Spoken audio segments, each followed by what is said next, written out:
Hello, guys and gals, animal friends, and spirit pals. Welcome to my channel. Thanks for being here today, guys and gals. I really appreciate it. Today, the video, I was a little hesitant about doing this one, even though Spirit was encouraging me to. I was kind of a little bit, I don't know. But I'm going to go ahead and do what they're asking, and I'll decide if I want to post it or not. Anyway, it's a little bit of the man behind the curtain sort of a video, I guess I might call it. And it's really more focused on me and my own personal path here. I've always been a pretty positive minded person from a little kid on up, and always seem to have on little rose colored glasses, even though I've been told over and over and over to take them off and to stop being such a Pollyanna goody two shoes kind of thing. And that doesn't mean I'm a perfect person or anything like that, but I've always had that slant towards positivity.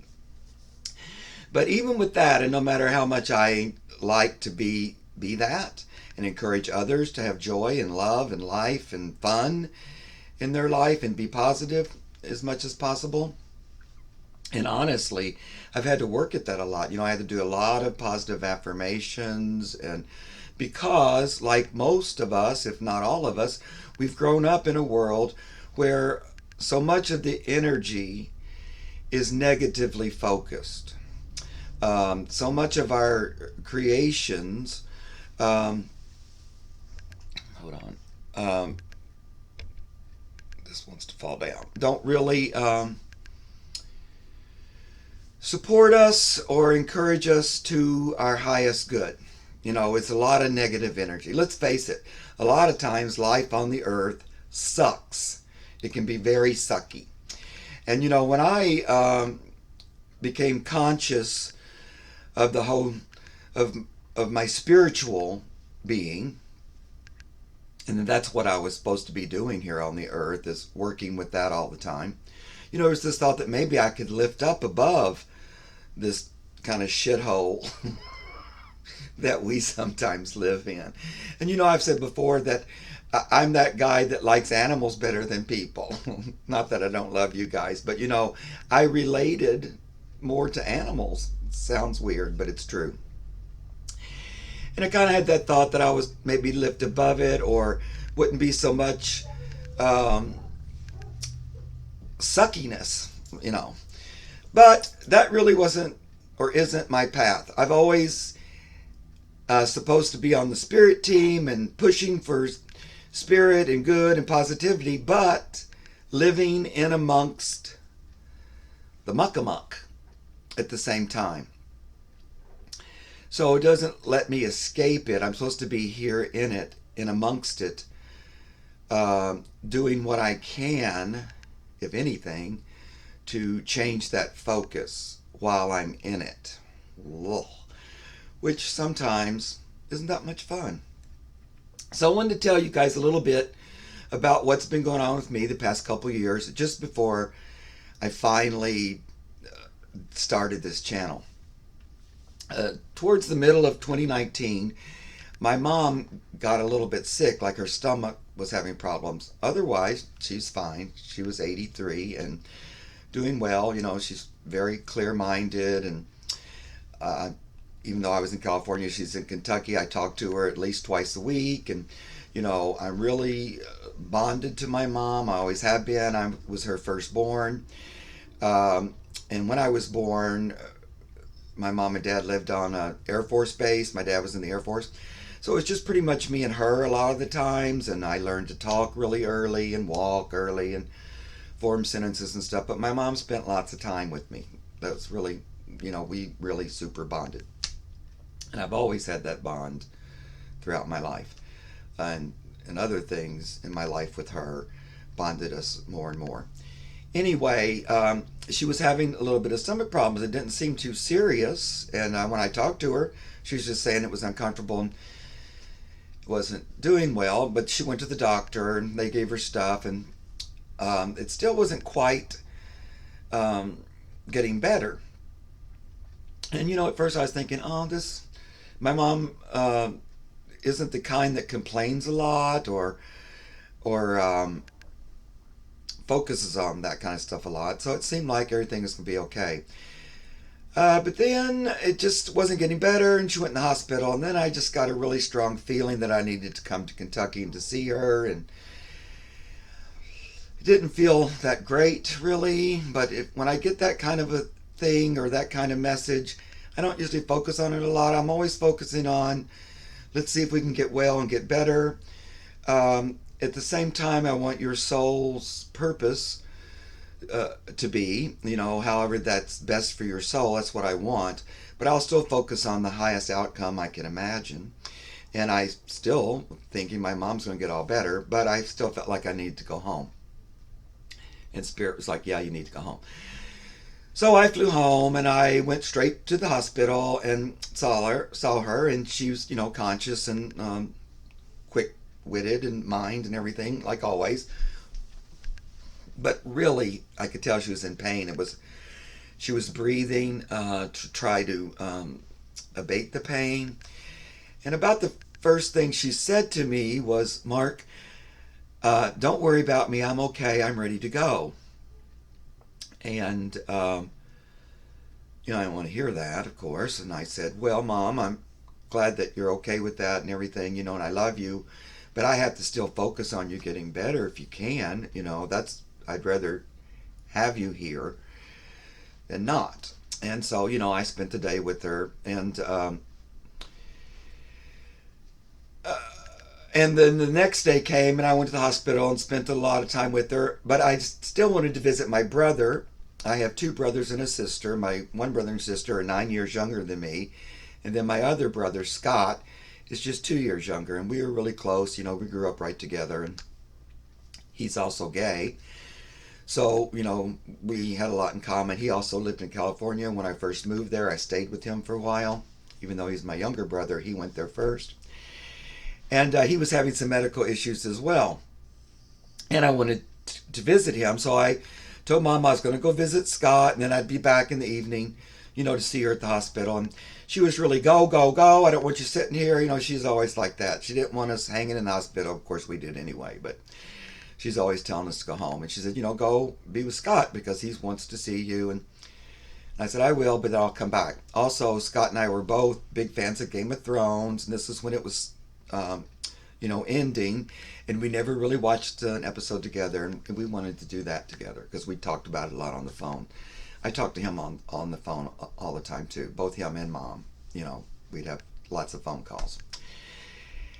And I went and watched TV with him, and then it was kind of late, but I was going to go back to the hospital. And so I headed back to the hospital, and Scott was going to go to bed and come to the hospital the next day.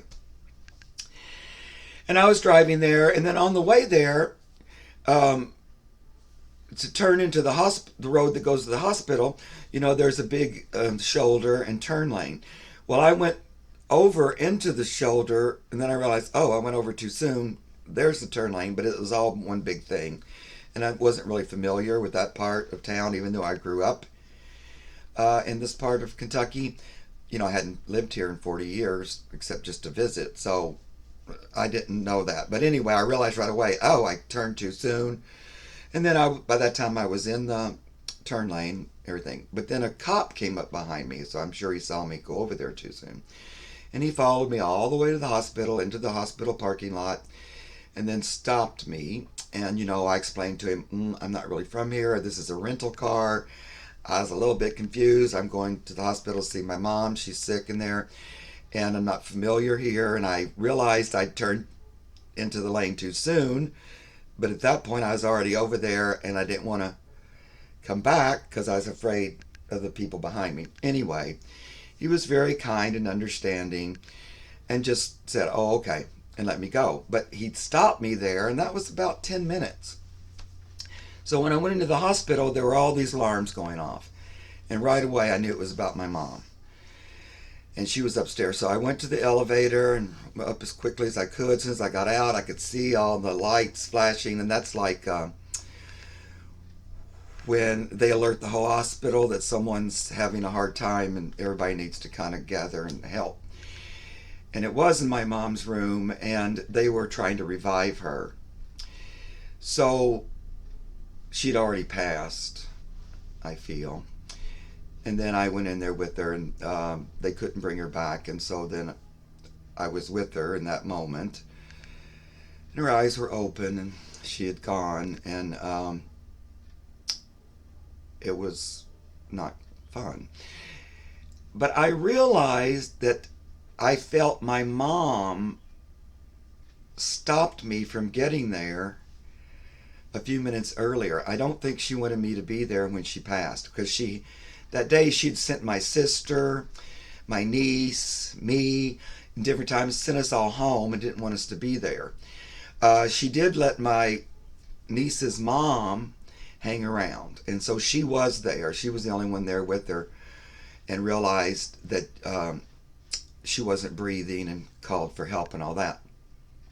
But none of the family was with her. Now, I was there right when she left, so right afterwards, but not with her when she did pass. And I think she wanted it that way, because it was just too weird that I'm right there, and yet this policeman's keeping me from going in a few minutes earlier.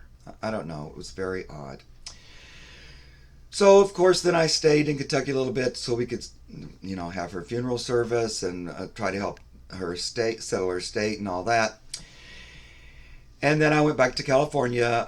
Don, my partner, had stayed there. He didn't come with me this time because we have all of our animals at home, and it was too hard. It was a last minute trip. It was no planning. I just went and went back home.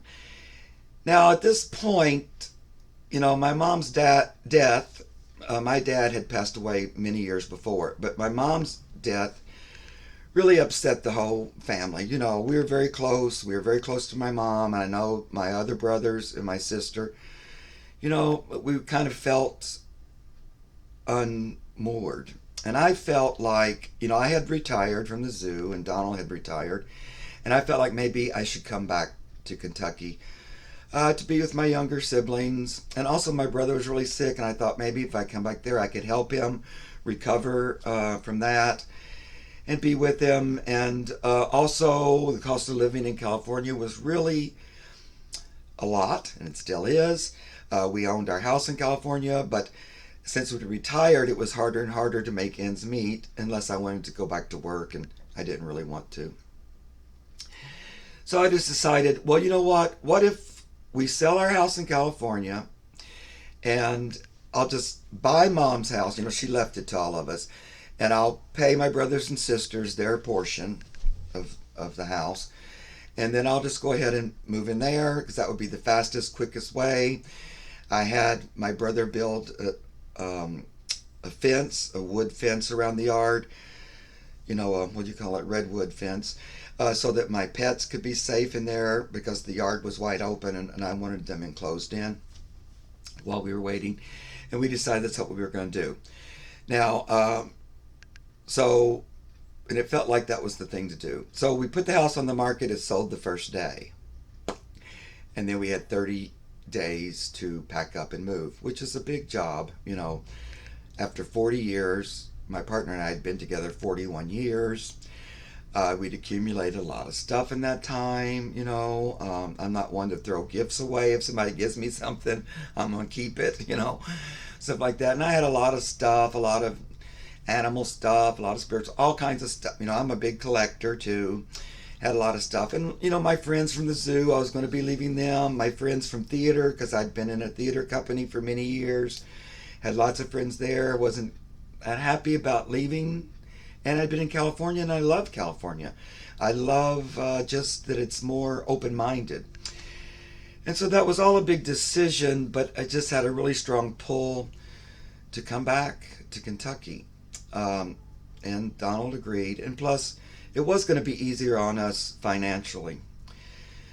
So we began, we had to kind of do it quick. We had 30 days, so we began to pack up. And Don had some heart problems that year as well at the beginning of the year. And they had put a defibrillator um, pacemaker in his chest. And with the heart problems and it wasn't working as well, he didn't have as much energy. And normally he would do everything because I was kind of a spoiled brat. And I didn't do as much of the heavy lifting. He was much better at all that. But in this case, I ended up having to do most of that because he wasn't feeling that well. It was a lot, and it was very stressful. Trying to get rid of stuff, pack stuff, save stuff that I wanted to keep. And then we also had 4 cats and 2 dogs that we wanted to bring with us, and we couldn't quite figure out how to do that. It was a big challenge. We wanted to rent an RV to go one way, but there weren't any available. It was a lot of things because of Burning Man. There wasn't any. Time was running out. 2 weeks before time to go, I found an RV for sale, an old one in 1995 that was in really good condition. And so even though we didn't have a lot of funds because everything, we sold the house, but we didn't get the profits until the end of the closing. And, so we were kind of have to extend ourselves a lot because we had to pay for movers and a lot of stuff coming out of our pockets, and we didn't have that much in our pockets to begin with. So it was a lot of juggling, and getting the RV was actually a last ditch effort to be able to get the kids home safely. So we bought it we had to go to Las Vegas to get it. On our way back, the transmission blew up. Not good. So, only had a couple of weeks. We managed to get that replaced in that time. Now, at the same time, right about this 2-week mark, my brother had lung surgery. They found cancer, and they removed a part of one of his lungs. And, that was scary and everything. And he had to have the surgery before I got home. And he'd come out of it, and he called me right away, and he sounded great, sounded like his old self. And he called me several times, the next few days. He was really excited about me coming home, about Don coming home. They had a good relationship as well. And he was sounding great and recovering and doing really good.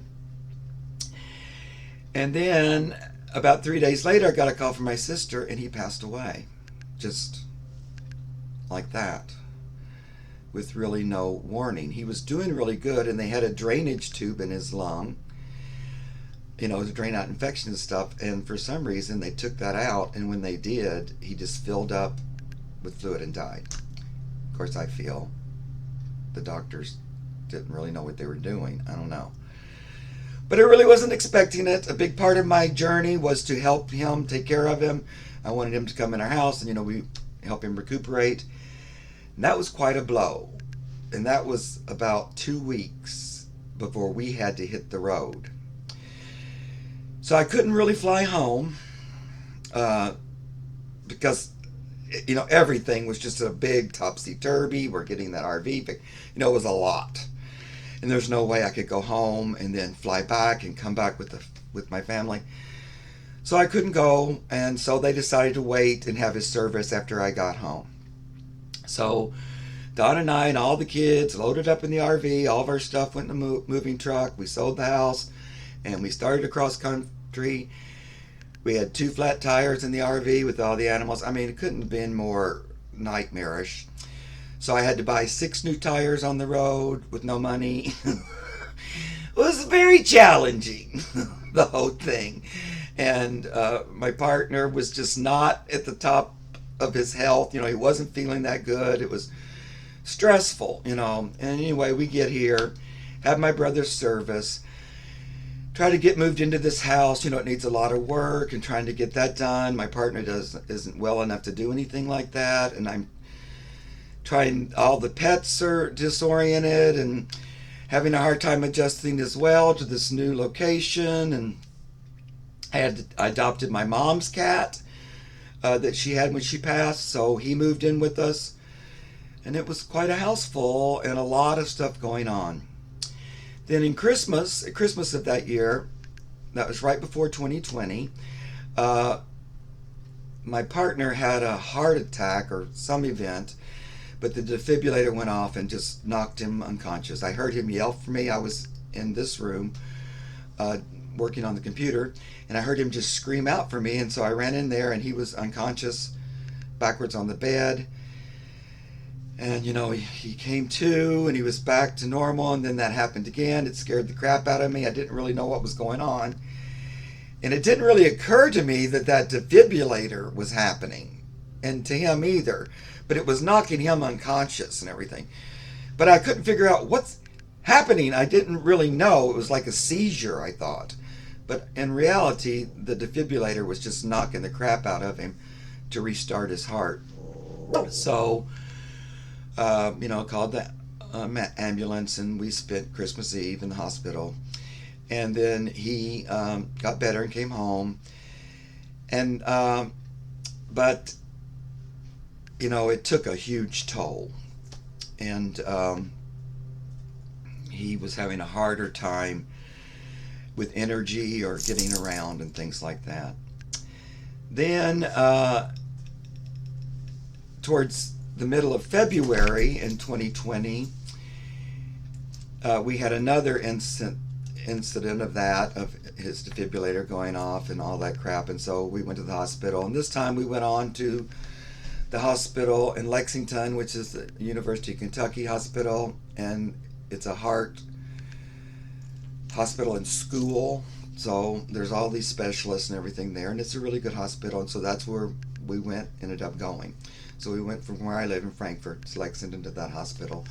And then we stayed there about 20 days. And luckily, I was able to stay with him the whole time. We were in the ICU for 15 days. And it was a really hard time. He was perfectly normal and conscious and aware and everything, but when those heart incidences kept happening, and each time it seemed like he would die and then rally around and come back. And it was a lot. I really hadn't even processed the death of my mom and my brother. And now this was a lot. And I'd moved away from all my friends. I'm in a whole new place. And our anniversary was March 9th, and we celebrated our 41st anniversary in the ICU. And then 3 days later, he passed away. And I was with him, and he had another one of those events and went unconscious, and it just kept happening, and he'd come back, and so I finally just said, don't hang on. Sorry, guys. For me, you just go ahead if you have to go. And that time, he had an attack, and he just went immediately. And they tried to revive him and everything, and they couldn't. Anyway, so he went. So 1, 2, 3, and about a 6-month period. My mom, my brother, and my partner. And really, the 3 people who really were my most strong support system. I have friends and stuff, but they would always been there with me, especially my partner. He would support me no matter what. And, I wasn't easy. I'm not easy. I'm a lot. And he put up with everything, no matter what weird animal I was raising in the house, or if I was having pan workshops in the yard with a bunch of strangers coming over, or doing plays for months at a time in theater and rehearsing, and always anything I wanted to do, he was always supporting me. It was just really my rock, really. So then I'm here in Kentucky in a new house without my mom, without my brother, without my partner. Luckily, I had my animals, because I don't think I would have made it without them. And my younger brother and sister are here too. But again, they're quite a bit younger than me. I love them to pieces. But we don't have the exact same relationship as I did with my brother that's right my age. And luckily, they live here, which is also helpful. But 4 days after my partner passed, COVID closed the state down. as if I hadn't gone through enough. I mean, it was just like the icing on the tragedy cake. You know, it was really. I was super thankful that it had waited a week and had been able to be with Don in the hospital, because I wouldn't have been able to do it, I don't think, if I couldn't have been there. I just really needed to be with him, and I wanted to be with him the whole time. And so thank goodness I was able to. But then to have a funeral, to get death certificates, anything like that was all really hard because everything closed down. Luckily, again, for me, my sweet dear cousin Brian is a mortician, a funeral director, and he was really good about handling things for me, even though it still took a long time because you couldn't, get anything done. All the offices were closed, and you couldn't go anywhere in person, and that was the same thing about me getting license changed and house put into my name, and all of that was really hard and difficult. I mean, it couldn't have been more of a clusterfuck. And I was really having a lot of grief going on. Now I'm grieving all three of them, and I'm also locked in the house by myself with the pets. Can't really go out. Honestly, I thought, well, I'm next. I cannot just keep going. This is just enough. I felt very, this is it, kind of. And, I dedicated a lot of my life to spirit and to working with spirit on a daily basis. And this was all crap, Now, having said that, spirit was right with me all along and did assist me in processing it and continue living with this thing, because suddenly everything is different for me.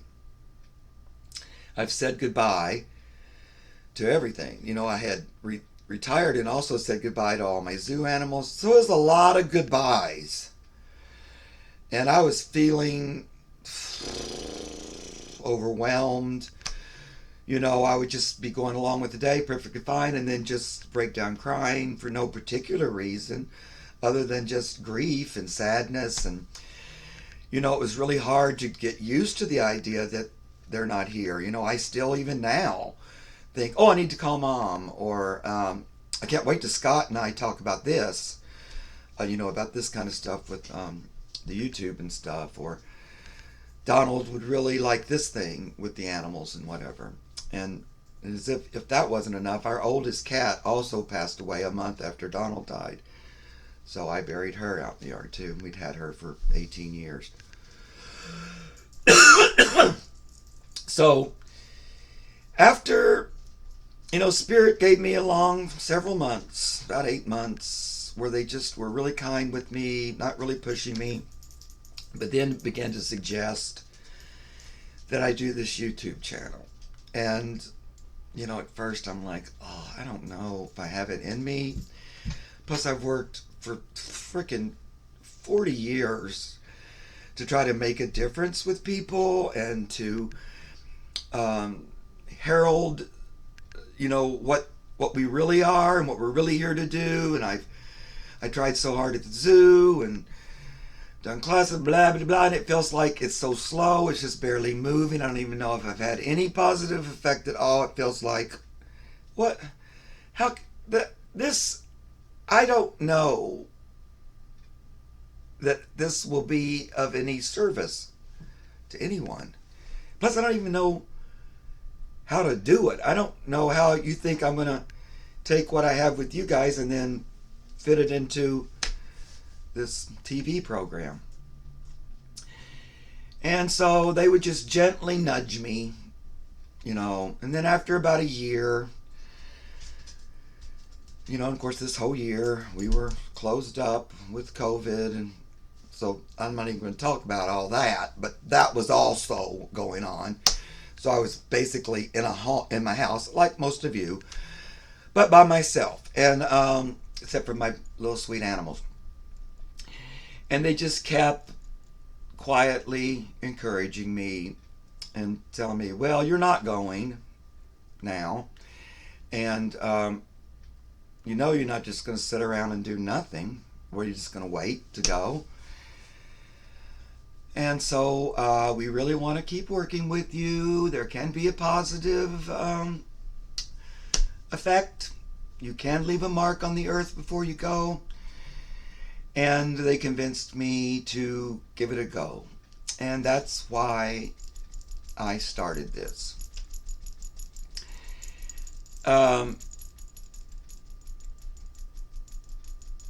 So I think the reason they want me to share this is, I have a really strong relationship with Spirit. Talk to it all the time. Love it. I do manifestation work all the time, and that's the way I move through my life. And even in those things with death and dying, I was able to view those completely different than some people might because of all my years of working with Spirit. And it would have even been worse if I had not had that team with me during it. But being on that team with Spirit doesn't mean that everything, suddenly becomes wonderful and you're just lifted above any of the harder parts of life. In my case, I'm still supposed to be going through it, but doing it with this partnership and see how that makes it different. And it does make it different, quite a bit different. But it doesn't mean I'm not still in this world that we are living in. And this world has been formed mostly on negative thought and belief systems, or fear thinking, lack, unworthiness, in a lot of our systems, which is what we're breaking down and changing. And so I'm just going to continue on with this and see what becomes of it, and see if it helps anyone besides me. And I'm thankful for you guys to follow along with this tape if I decide to post it. I appreciate it. And I know that so many of you have gone through a lot of hardships, especially this last year, and are looking at how to keep going, and how do we keep going? You just keep going, and that's it. Okay, guys, I'll talk about something a little more upbeat next time. Thanks a lot for listening, and I'll see you soon.